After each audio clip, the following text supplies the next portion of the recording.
Well, good morning. Welcome to Kawhia. In this video, I'm going to talk a little bit about how we scout, why we scout, what's the point of it. So, hope you join me. I'm here with my friend Tim Stewart.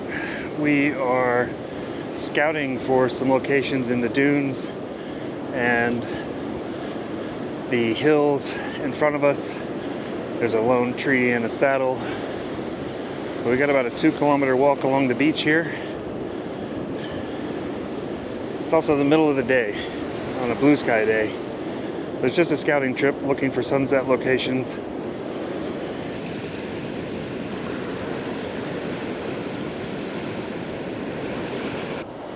Okay, so why do we scout? It's more than just walking around with your camera. It is about finding those compositions so that when you return for the actual shoot, you know where to go. You want the unique compositions, the ones that make you stand out, make your photography stand out.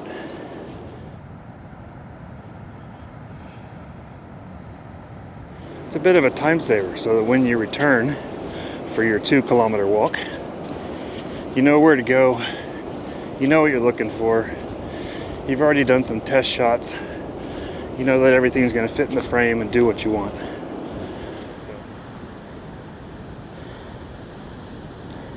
Scouting also helps you anticipate challenges. For example, where's the high tide line? Where's the low tide line? In the case of our beach here.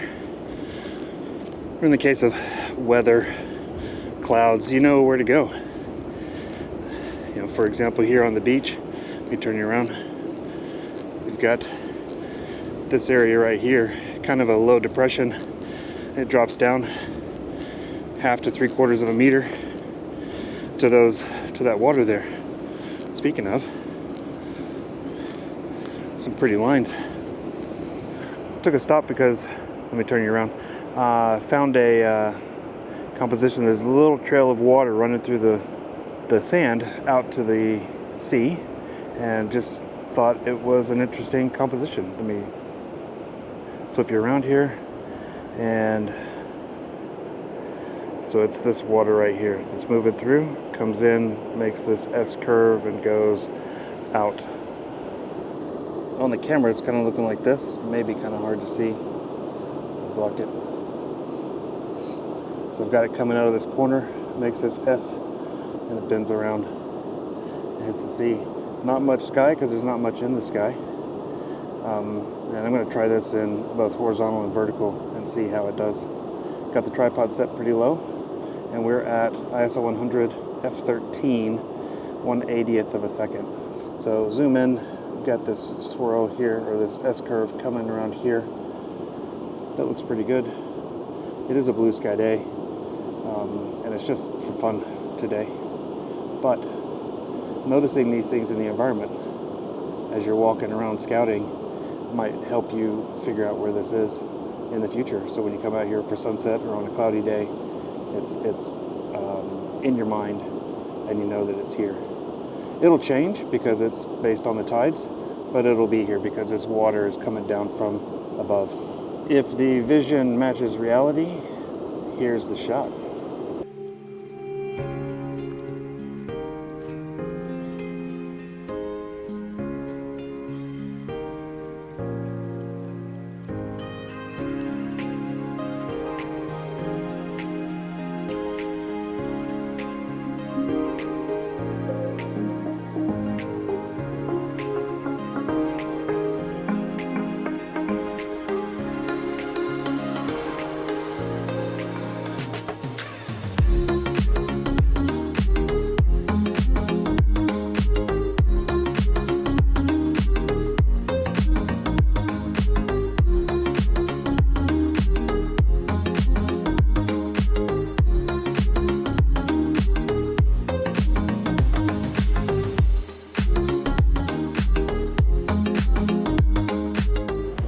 Once I find a location that I'm happy with, or once I find subject that I want to shoot, then I start changing my angles. I get low, I get high, I step just a little bit to the left, a little bit to the right, and I notice how the composition changes and how the subject changes within the scene. For example, these grasses on the dunes behind me here, if I zoom in just a little bit. So I know that the sun is going to be coming directly behind me at sunset in March. So I know that those are going to be lit up. But if I come up high, then you can see I get more of the trees in the background, and it becomes an element. Light grass, dark trees, blue sky with clouds. If it's a cloudy sunset, then maybe those clouds light up, maybe they don't. But if I come down low, then those trees disappear and it becomes just about the grasses. But that's what I mean. Now I know these grasses are here. I know there's a couple of different options on how I want to do it. I also know that I could come over here to the side, right? And I could come up there and I could get a side-on view of the grasses. It's the same grasses now, but from the side. And if I, again, raise up, then I get more of the grasses in the background, which are a different type of grass, slightly different color. And maybe they blend in at sunset, maybe they don't. But I also have the mountains in the very back and the sky with clouds. If I come down low, then all of that disappears and I get some good detail on grasses close up. So it just depends on what I want, what I'm looking for, and what the environment affords me at the time that I'm here. Again, scouting is all about trying to find compositions and trying to find the detail that you want so that when you come here at the real event, you know what you're doing and you're prepared.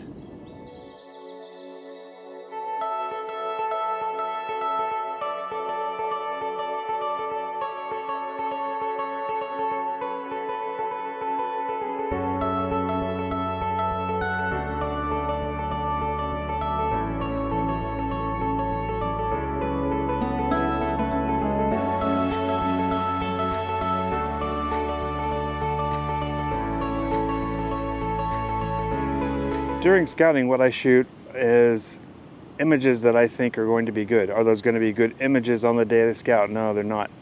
But what they're going to be are just records of what I want to capture. For example, let's turn you around, you can see this. Looking right through these grasses right here, you know, there might be a good shot as sunset happens right in that saddle in the mountains in the back. So if the onshore wind, the wind's blowing right at me like it is today, then maybe that's a good shot. But these grasses here up on the beach a little bit provide just a little bit of foreground and a little bit of detail. So I'll take a shot of this, handheld, nothing too special, but it'll be what I see as a potential composition for the evening when I come to actually do the shoot.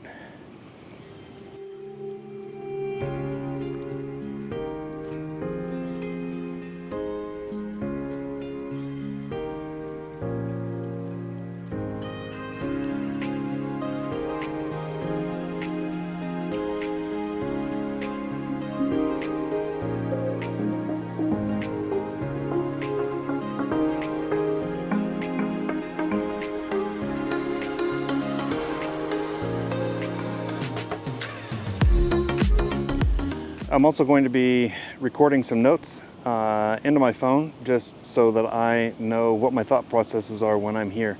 I'll mark it on my map so that I know where to go, what my thought processes are, and what I'm actually looking for, just in case it's a couple of months before I come back.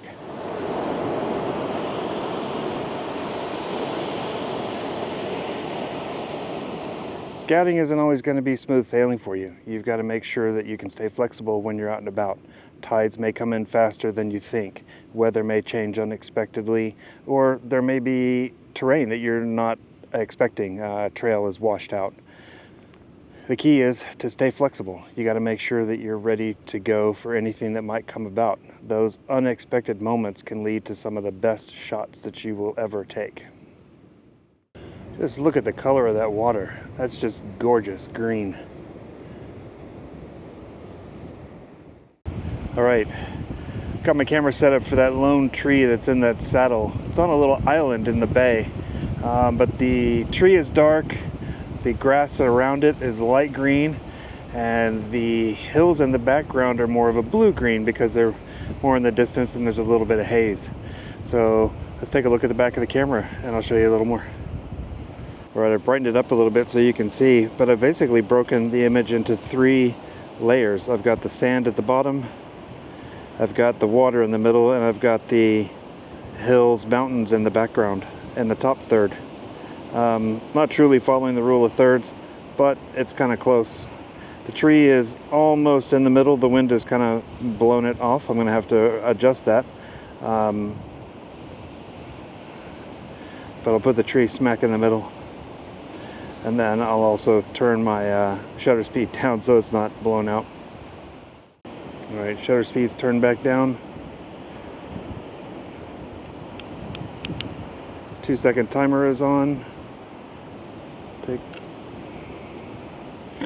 right, let's move that tree. Right in the middle. Let's wait for a wave to come in, kind of like that right there. Get that white line separating the bottom. Let's try another one. Here comes another wave. Nice. All right, if the vision matches reality, here's the shot.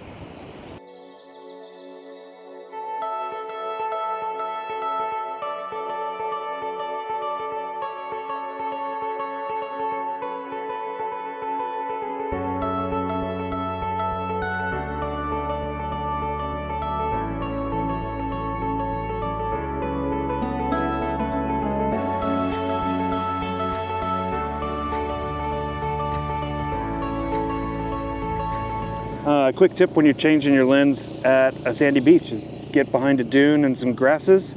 That way the wind blocks everything. Have your other lens prepped, cap off, ready to go. Get it changed out and you're done.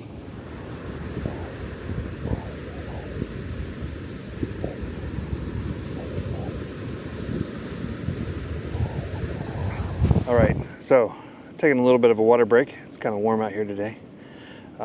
So a couple of tips for some effective scouting. Visit your location multiple times. Do it during different times of the day so you get different lighting, different times of the year if you've got that kind of time, different direction of sun, different weather conditions so that you can see which weather condition you think is going to be best. Different tides so that you know what high tide looks like, low tide looks like, and even different high tides throughout the month.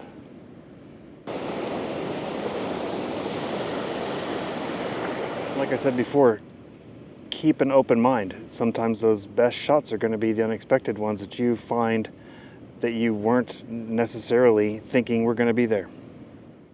Finally, document everything.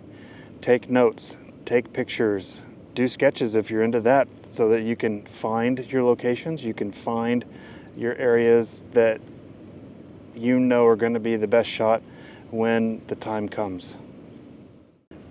As an added thing, use apps to help you know what's going to happen with tides. I use Surfline for tides so that you know what's happening with the sun. I use a free app called Sun Surveyor Lite. It tells you where the sun's going to rise and set. And it's got a pretty cool visual to it, and you can change the time throughout the year so that you know what's going on. And I also use photo pills. That gives me some augmented reality so that I can see where the sun's going to set as I can see the view through my camera at different times of the year. There are other apps like Stellarium, which helps you know where the stars are going to be throughout the year. And there's also Aurora Pro, and there's Glendale app for Aurora. Just depends on what you're doing and what you're looking for, but scout your locations. Find those exceptional compositions that no one else has found.